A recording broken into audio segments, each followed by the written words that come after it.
Hey everyone, welcome to my garage. My name is Paul, and tonight we're going to make one of these candle holders using the template that we made in the last video.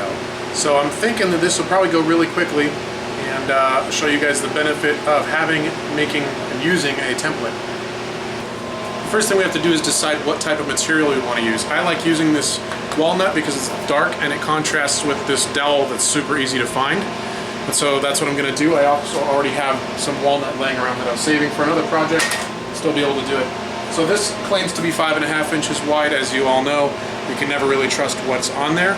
These are 2.5 inches wide. So what I can do is I can just hold these up and I see that I have plenty of space in between, even accounting for the curve of the blade itself. So I know that I can cut this to 9 inches and get both of my pieces out so that I don't have to sacrifice more of this than is absolutely necessary. So let's measure this guy out to 9 inches, and then we need to rip it in half. To true this up, I'm just going to use the radial arm saw. I already know that it makes a nice square cut. So let's just take a little bit off the edge.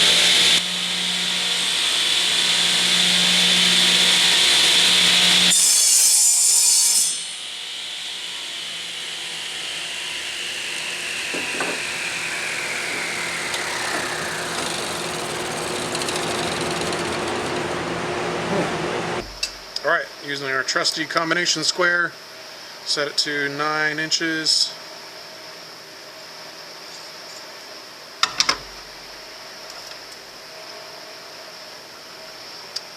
And like I always say, I like to measure both sides and then use the speed square to see how those line up. And if they don't, then that tells me that this edge is not square. It's so hard to see pencil on this dark wood.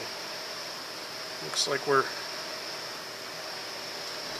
you know, we may not be perfectly square here, because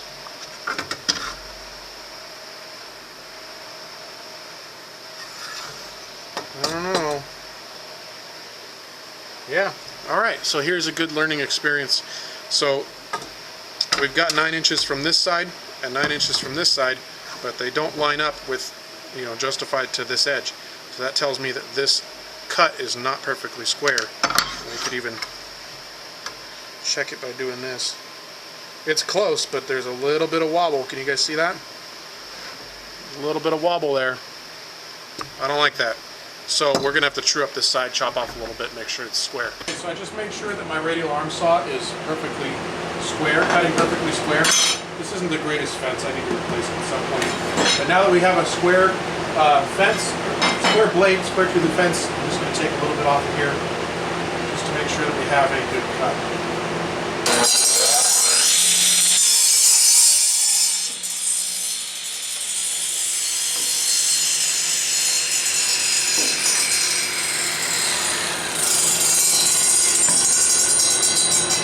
Okay.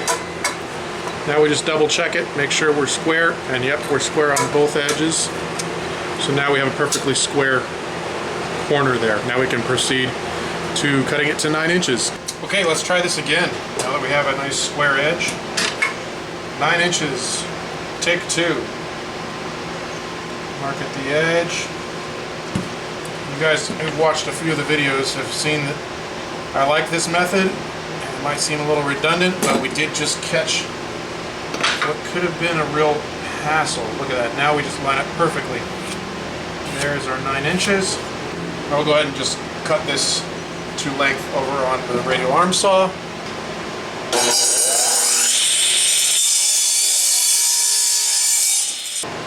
Now it is really important that this is exactly 9 inches long, because when we made our template, we're measuring from the edges. So if this isn't exactly the same length as our template, then that means that our holes aren't going to line up just perfect. So this is just a tad long. If you guys can see that, but our stock is just a little, like just a hair long, like maybe a 64th. So I think I'm gonna just trim it down just a little bit. What I'm going to do is come up to where it touches the blade with it off. So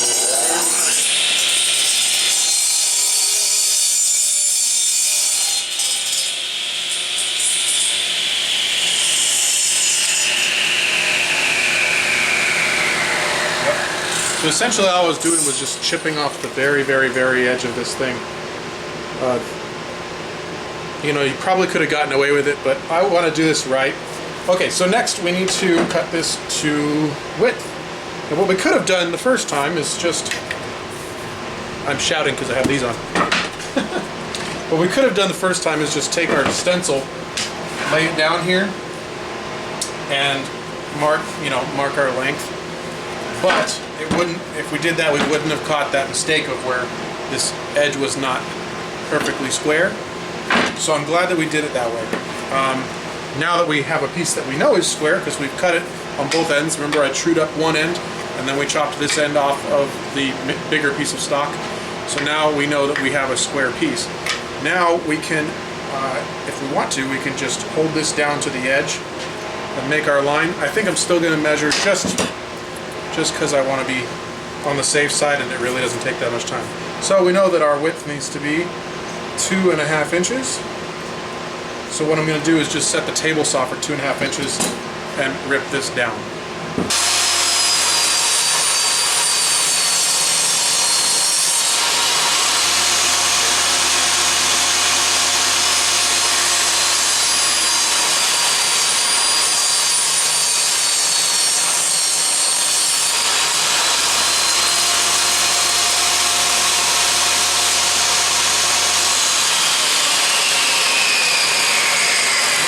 Now we've got our top and bottom templates that match perfectly, or top and bottom blanks that match perfectly with our template. Okay, now we just have to transfer our holes onto the blanks that we just made, and now we just have to pay attention because we want to remember where our holes go.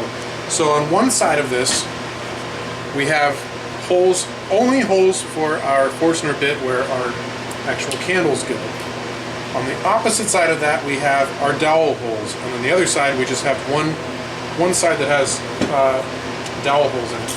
So I think what I'm going to do is find the nicest looking piece that I want to have on the top. I kind of like this little two-tone thing going on there. So I think I want this to be my top piece. So what I'm going to do is lay this over it. If you wanted to, you could probably clamp it, but I don't think I'm going to need to worry about that. I can just hold it steady, put some good pressure on it. So this is going to be my top. Now here's where this nice little punch comes in handy, because you just push it down and it pops right through and does a hole. This is why I need a better one, because this one only punches about 80% of the time. So this is my top. Now I can flip this over and punch my dowel holes in this piece. Same thing, just make sure it's perfectly lined up, hold some good pressure on it. And I did the ones with the crosshairs before, now I'm doing the ones with the circles.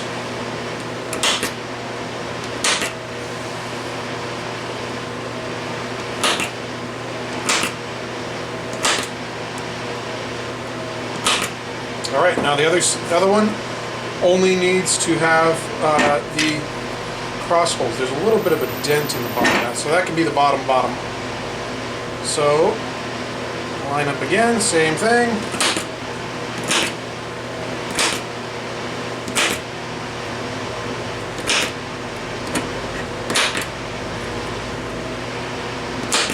Alright, so now all we have to do is go drill our holes. We've made ourselves some really nice notes here that we can come back to. We know that our dowel holes need to be 1/4 inch because we're using 1/4 inch dowel. And we know that our Forstner bits need to be 1.5 inches because we give ourselves that measurement. We know that these are 1.5 inch holes. So now we just go over to the drill press, and we're going to have to set our depth for, we want our dowels to be 2 inches long, and I believe we wanted this to be 1/4 inch depth, 1/4 inch plunge. So yeah, we've got about 3/4 inch material here, and so I think we're going to want to go about 1/4 inch in. That's another measurement that I'm going to mark on here. Okay, so these are Dowels go in. You know what? I can write on the other side. Dowel depth is 1/4 inch. And the depth of these guys, I don't think I want it sitting underneath. So we'll take it to 3/8. Yeah, so Forstner depth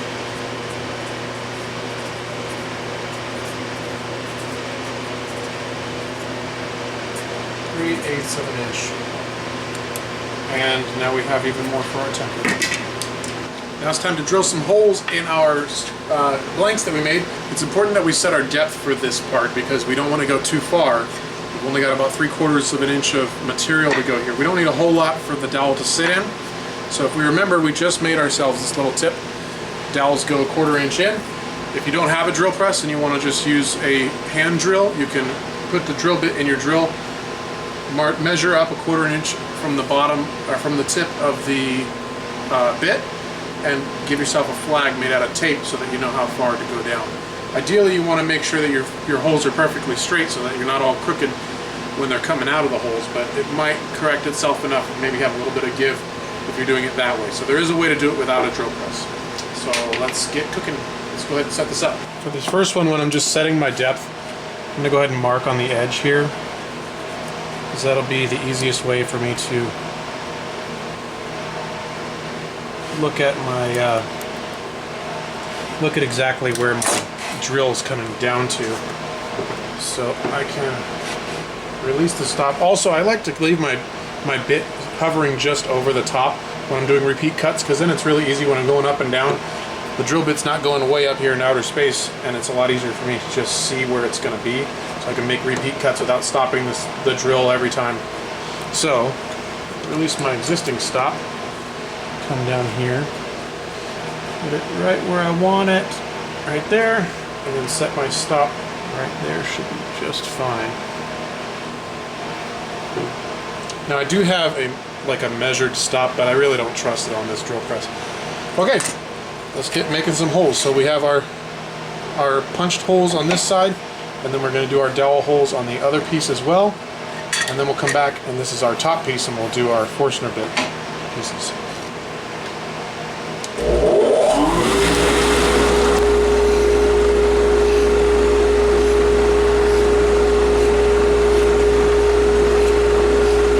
So again, the really nice thing about these punches is that they grab the center of the drill bit. So if I just get in the very close neighborhood and I hold very gently with my left hand and I start the hole very slowly with my right hand, then you'll see that it grabs the hole and drags it over to where I want it to be.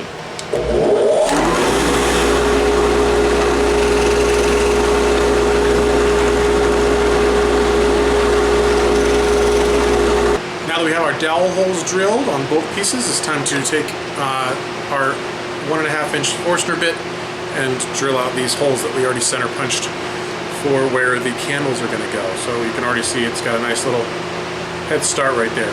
Let's go ahead and do it. Okay, same thing. We've got this in. We need to figure out how deep we want it to go. So we have written on our cheat sheet we want it 3/8 deep. And so you see that this Forstner bit has this kind of spade on the front of it that kind of keeps it centered.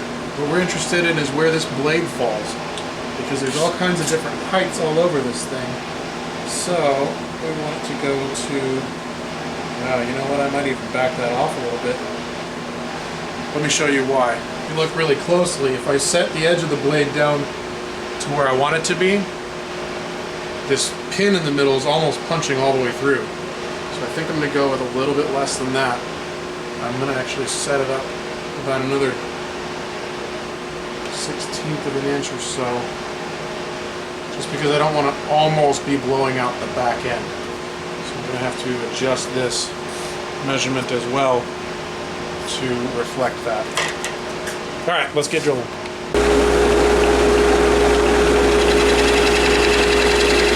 As you can see, when you're using a Forstner bit, you want to go nice and slow so you get a nice crisp hole. Forstner bits can cut a really, really good hole, very nice and clean, but you do need to be patient with it. So just take your time. Next we have to cut our dowels to length. We know we need 2 inches of dowel.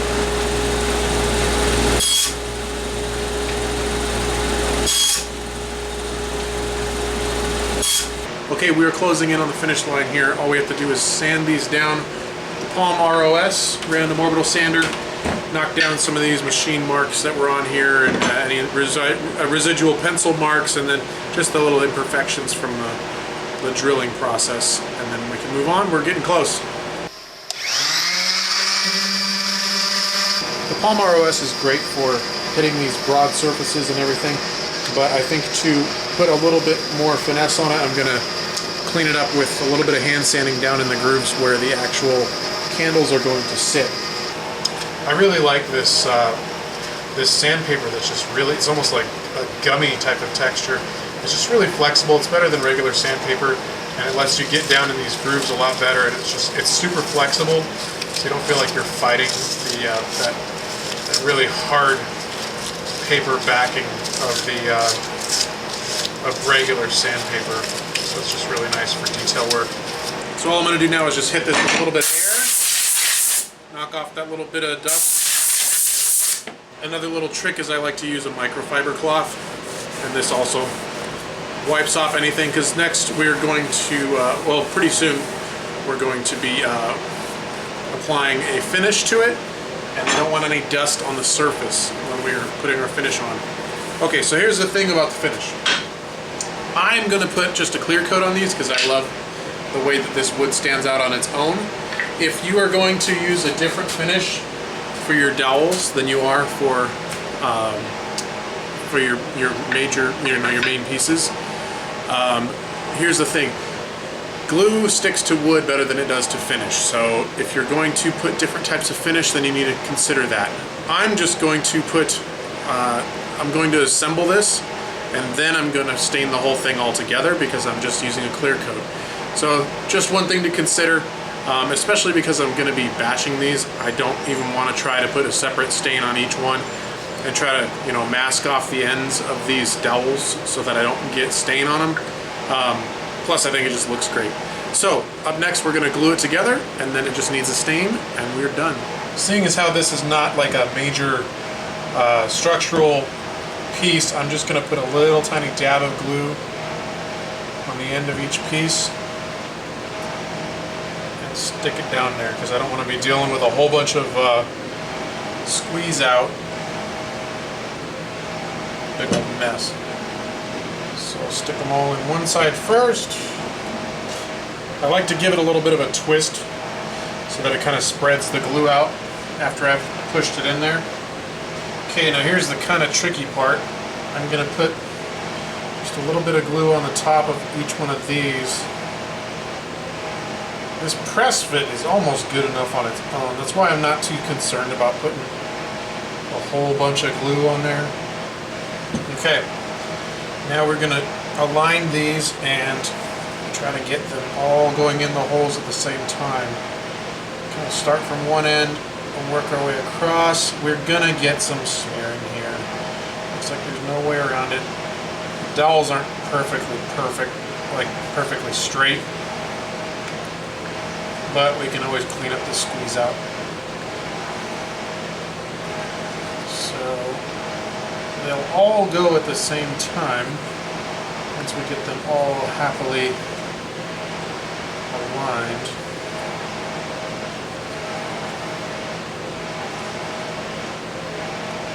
I think we're all in here. So I'm going to grab a rubber mallet, squeeze that. Just going to tap this down a little bit. Okay, now before this sets, I'm going to use a wet rag and wipe out that glue. This rag just needs to be just a little bit damp, not super wet,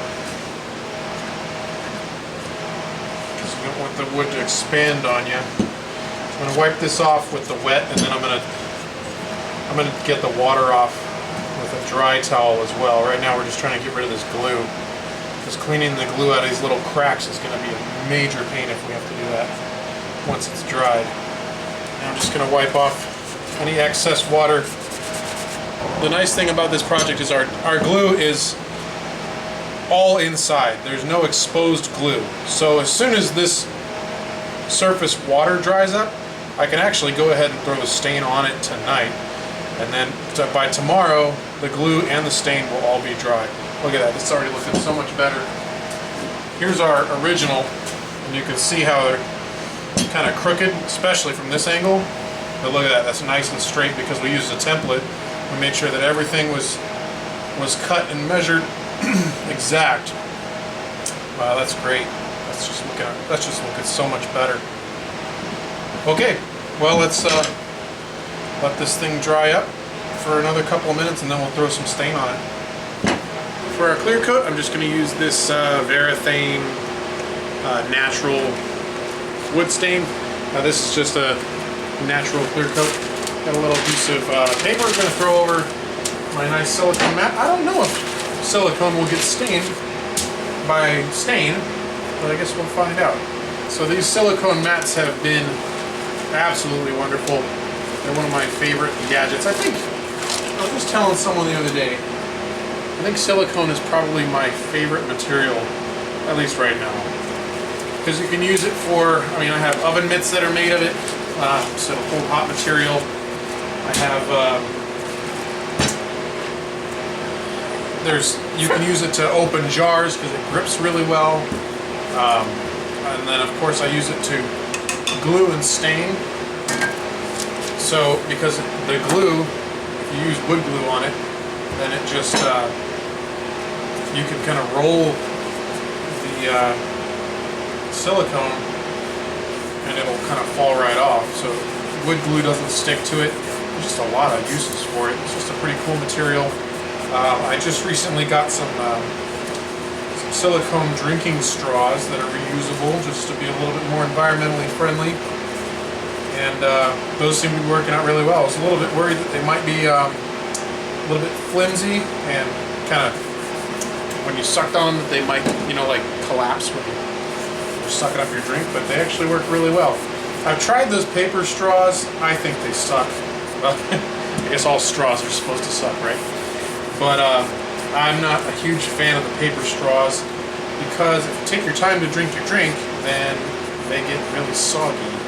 So unless you're going to drink a beverage within a couple of minutes, like, I don't know, it seems like within about 20 minutes or so, they start to get soggy. And I'm on the road a lot with my job. In fact, tomorrow I'm driving 4 hours one way to a hospital to go do some work there.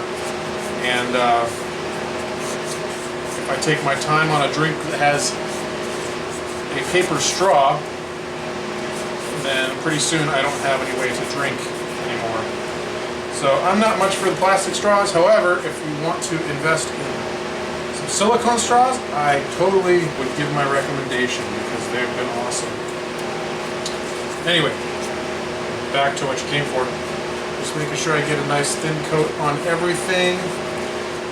Some woods, if they're drier, it's kind of interesting. They'll just suck up stain. This stuff hasn't been sitting for that long, so it's not just like disappearing. But there's sometimes you'll put a stain on something, and it'll just be like a sponge, and you can barely tell that you even put anything on it. This is taking the stain pretty well. Now most clear coats that I've used, a couple of different brands that I've tried, they say to put a coating on there, and then after 5 minutes you want to go back and wipe away any excess. And when you're doing that, you also want to wipe with the grain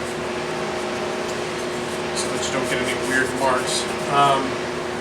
And the first time when I didn't go back and wipe it, I wound up with these puddles that just gave a really inconsistent look all over my workpiece. So when staining, you definitely want to follow the directions on the container. So especially here in the end grains, these are the ones that are going to soak up the most amount of material, or the amount of stain. So I try to look at it from every angle, make sure that I didn't miss any spots that were hiding behind some of the dowels or whatever. And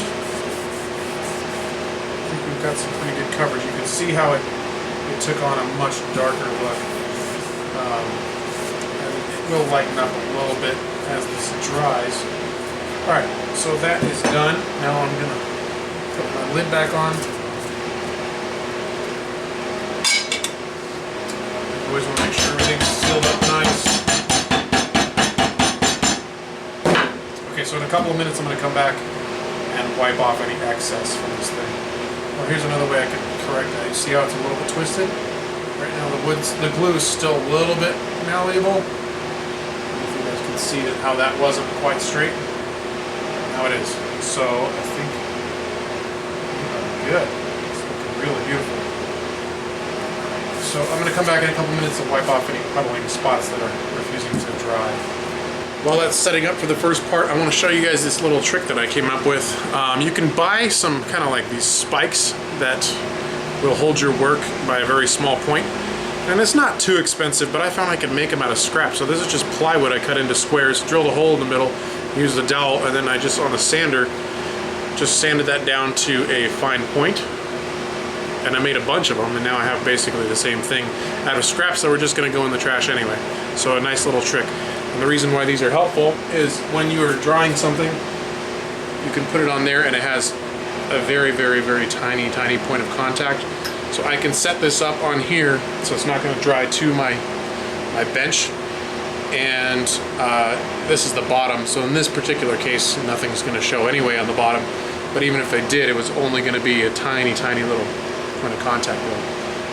It's been about 5 minutes. I'm just going to go through and search for any little puddles in my work here and get those taken up. And then I just have to let it sit with my little spikes.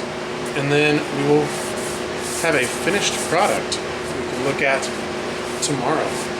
It's the next day. Our glue and our stain have dried and we are all done. Here's the finished product. I think it looks really nice. It's nice and straight, especially compared to this original one that I just kind of free-handed. And you can see that some of these are a little bit crooked. These are nice and straight. This one also doesn't have a stain on it. This one does. Not a huge difference, but I do like how the grain pops a little bit more on this guy. And also, this was so easy that I managed to make 3 more at the same time behind the scenes. So making one with the template took probably about 30 minutes total work time, and making 3 more probably only added about maybe another half hour. And most of that time was just the sanding. So really not a very difficult project. Super cheap too, because we only needed 9 inches of this 5.5 inch wide lumber, this walnut, and this was about $5.50 a foot, maybe $5.85 a foot. And we need less than a foot. We only need 9 inches. And then you've got your dowels, which are like 89 cents for about 4 feet.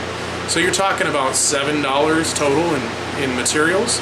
And then the candles themselves are really cheap too. I think I got a pack of 100 of them for like $8 on Amazon with free shipping. So super easy, really nice little decoration. It can go in somebody's bathroom, or like I said, mine's on my dining room table. Make a great Christmas gift or birthday gift or something like that. Anyway, I hope you guys enjoyed it. Leave some comments down below how you think that we might have done this a little bit better. Personally, I think next time I might leave these center pieces out and just go with the 4 legs just to kind of see how that looks. And I don't know, maybe it just looks a little bit too busy. It's not like it really needs the support anyway. Let me know what you think, and let me know if you guys have any questions or suggestions for other quick, maybe some gift ideas that we can make in the next project. Thanks so much for watching. My name is Paul. Have a good night.